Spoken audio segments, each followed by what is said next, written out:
নমস্কার, পাহাড় তিস্তার রান্নাঘরে আপনাদের সবাইকে স্বাগত। এই শুনছো, আজকে আমাদের সেরা চিকেন বিরিয়ানি বানিয়ে সবাইকে তাক লাগিয়ে দাও। ঠিক আছে, প্রথমে কড়াইতে তেল আর ঘি গরম করে 4টে বড় সাইজের পেঁয়াজের ব্রেস্তা করে নিয়েছি। অর্ধেক ব্রেস্তা তুলে নেওয়ার পর দুটো আলু দিয়ে নুন আর শুকনো লঙ্কার গুঁড়ো আর জল দিয়ে ওটাকে ঢেকে দিয়ে আমরা সেদ্ধ করে নিয়ে আলুগুলো তুলে নিয়েছি। আর এই দিকে আদা রসুনের পেস্ট করে ওর থেকে রসটা বার করে নিয়েছি। আর উষ্ণ গরম দুধের মধ্যে কেশর ভিজিয়ে রেখে কালার এলে গোলাপ জল, কেওড়া জল আর মিঠা আতর মিশিয়ে রেখে দিয়েছি। এদিকে চিকেনের মধ্যে টক দই, আদা রসুনের রস, বিরিয়ানি মশলা, নুন আর একটু ঘি দিয়ে ওটা 20 মিনিটের জন্য মাখিয়ে রেখেছি।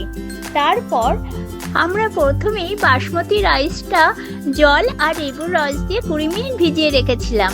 তারপর গরম জলের মধ্যে বাসমতি রাইসটা দিয়ে ওর মধ্যে একটু তেল, নুন আর গোটা গরম মশলা দিয়ে ভাত করে ঠান্ডা করে রেখেছি। আর আলু তুলে নেওয়ার পর ওই চিকেনটা দিয়ে আমি 90% সেদ্ধ করে নিয়েছি।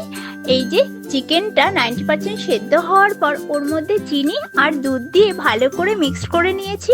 তারপর সেদ্ধ আলুটা চিকেনের উপরে দিয়ে ওর মধ্যে ঠান্ডা রাইসটা ছড়িয়ে দিয়েছি। আর তার উপরে বিরিয়ানি মশলা, বেরেস্তা আর ওই কেশর দুধটা ছড়িয়ে দিয়ে ফয়েল পেপার দিয়ে আটকে সিমে 20 মিনিট ভাপ দিয়েছি। এই যে আমাদের চিকেন বিরিয়ানি রেডি। এই শুনছো, দেখো না কেমন হয়েছে বিরিয়ানিটা।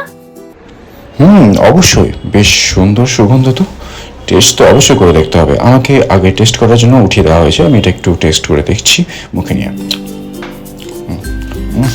খুব সুন্দর। এই বিরিয়ানিটি করতে সময় লাগলেও এর স্বাদ মন ছুঁয়ে গেল। রেসিপিটি ভালো লাগলে অবশ্যই চ্যানেলটিকে সাবস্ক্রাইব করে পাশে থাকা বেল আইকনটি প্রেস করে দিবেন। সবাই ভালো থাকুন। পরবর্তী ভিডিওতে আবার দেখা হচ্ছে। ধন্যবাদ।